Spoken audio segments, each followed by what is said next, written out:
Hello and good day, everyone. I'm Tara Fitzpatrick from Food Management Magazine, and I'm here to tell you about a new project that we're working on. It's called Chefs to Watch, and this is open to chefs from the K through 12, healthcare, senior dining, college, and corporate dining worlds. And if you know somebody who's doing something interesting, or if you are a chef who's doing something that you'd like to share with us, it might be something like beekeeping, or how are you serving sustainable fish? Things like that. Or it could just be a new concept that you're working on, a new piece of equipment that you're really excited about. All of these things could be great ideas that we'd love to share within the community. And of course, because of the pandemic, everything is happening virtually. Over the years, one of the best things about my job was being able to sort of go behind the scenes, like kind of like a backstage pass into the back of the house and the kitchens and seeing how things work. So, what we are working with what we've got and hoping that chefs will invite me into the kitchen virtually. And this way, I won't mess up your kitchen or be wearing the wrong shoes or slip on the floor. So, if you or anyone you know would like to find out more about this program, please drop me a line at tara.fitzpatrick@informa.com. I would love to hear from you. Thank you.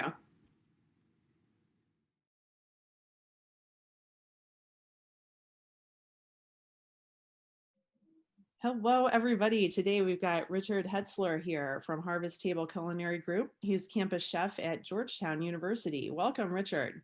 All right, thanks for having me. So today we are going to talk about an invasive species in your area, and this is blue catfish.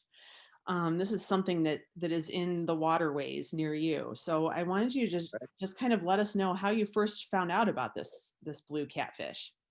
Yeah, so this has been an ongoing project, obviously, with us here at Georgetown, with one of our fish vendors, Pro Fish, a local vendor in the area, and they kind of brought it out to the attention. It really has become a kind of mission of ours and theirs, and a bunch of local chefs in the DC area to really kind of help you know the ecosystem here, I guess, if you would say, in the waterways and the watermen here. So, Pro Fish kind of brought it to us, and they really kind of drove down to kind of get the fishermen to start fishing these fish to really start getting them out of the water. They're an invasive species, a catfish that was inputted in the waters in about they estimate around like the 1970s, but they're really kind of attacking the herring, the sturgeon, a lot of stuff that the osprey kind of breed on. So they're taking away a lot of that natural ecosystem there. So the idea here was to be able to take some of that stuff out of the waters, and obviously for us as chefs to be able to feature it on our menus, and kind of complete that circle and really do something great for the environment, and serve some great product, because it's really a good fish. Very cool. Yeah, and it seems like most of the time when people try to bring some kind of species somewhere where it isn't naturally, like a lot of times that causes problems later on. Right. Here in Ohio, I know that we have like gypsy moths and there's other things too. It's weird. It's like maybe don't mess with that kind of stuff, Right. people. There's unintended consequences, right? There's unintended consequences. So, snakehead would be another one in this area that's kind of been very popular. And, it's been one of those things as well, with chefs in the area really trying to, go out and really teach people and really let people know what's going on in the environment. But then it also gives us, a sustainable outlet to really be able to feature these products on our menus on a day-to-day basis. Oh yeah. And I think the cool thing about being a chef is that it's such a natural thing. It's like if you can't beat them, eat them. So it's you're able to prepare. That's right. It's like something just so natural that you're able to do. Like, yes, I'll take care of this problem for you. So, as a chef, what would you say about catfish in general? Are these ones different than like the catfish that you get in like Louisiana, for example? Like, where like kind of just from a chef standpoint, what's it like to work with these? No, actually, they're very similar fish. I mean, most catfish, that the species of catfish are pretty similar. So it's going to have kind of that same similar taste and flavor profile. It's a firm, flaky white fish. if that kind of makes sense, and people that eat fish, you know what I mean? So it's something that Mm. works real well in frying. So you can do fish tacos with it. You can pan sear it. You can blacken it. You can pretty much do anything you would normally do with any type of fish like that.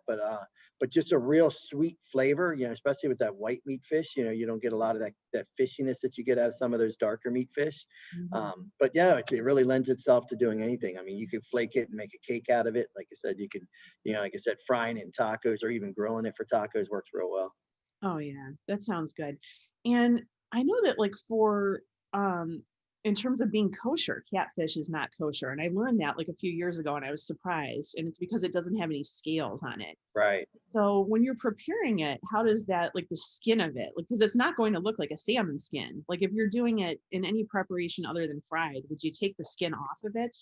Most applications with catfish, you want to really take the skin off. It's you know, some of the other, you know, scale fish like salmon and stuff like that, where you can scale them and use the skin. Catfish, because it is kind of that more of that you know, that kind of rubbery kind of It texture when it cooks, it is. doesn't work as well and doesn't crisp up as well as some of those other fish. So Uh, typically we're bringing it in already filleted from our vendors. But you know, anybody that's done anything with catfish, especially down in Louisiana and stuff, no, catfish is a finicky one to do. yeah. To skin, it doesn't work as well as a regular scaled fish does. So, you know, Yeah. I usually let them handle it, and it's usually, you know, typically depending on, you know, the staff and who you have here, it just makes life a little bit easier for us, you know, especially in the volume that we're doing. You know, typically when we go through fish, we're doing, you know, 75 to 100 plus pounds of fish at a time, depending on how much we're doing for a service. So we usually bring it in filleted, but you know, but catfish definitely is one of those fish you kind of want to have skinned, ready to roll. You're not really going to do too much with the skin on that. I think that's good advice. And yeah, having looked at it, it really almost seems like prehistoric. Like, and you Yeah, know, if we talk to a scientist, I wonder if there is some sort of like missing link because it looks like really like something that was like probably on the ocean floor for a very long time. I would, and you know, you get into some of those other catfish and some of those, you know, you look at some catfish from different countries and stuff like that. Some of the how big they grow and just Oh, I know. the looks of them. I mean, it's a pretty it's easy to see how they can start to take over an ecosystem. You know what Oh I mean? yeah. How fast they breed and how big they grow. Oh yeah. I think there's even a Simpsons episode about that where Homer is trying to catch like there's this giant catfish. My daughter is recently, she's 11 years old and like obviously wasn't there to see all the Simpsons from the beginning. So it's like I'm watching the entire series all over again. It's great. Really smart show. That's awesome. Yeah. So anyway, I wanted to find out kind of just what we're all looking back at 2020, what a tough year it was. At Georgetown in your dining department, what are you like kind of looking back and looking forward? Like, are there, what's the next semester going to look like? Yeah, I mean, so I think similar to what we did this semester. I mean, obviously, I think anybody in the food service industry, you know, whether you're in restaurants or in higher education, I mean, everybody's kind of going through challenges. Yeah. Um, you know, especially for us here at Georgetown, obviously less population, so that's a big piece for us because obviously, you know, trying to adjust our dining programs down from, you know, 6,000 plus meals a day to, you know, 1,000 plus or even sometimes less than that. Yeah. But really, and it was, you know, the single use, you know, outlet, because obviously everybody kind of switched to the, you know, we don't want to say disposables, but single use stuff Yeah. because, you know, because I think it gives you a connotation that it's a takeout program, but it really was a full program that just used single use equipment or single use containers that the student could take out with them. Obviously, setting up flows for not only the students but even in the back of the house for us is really looking at the safety of our staff.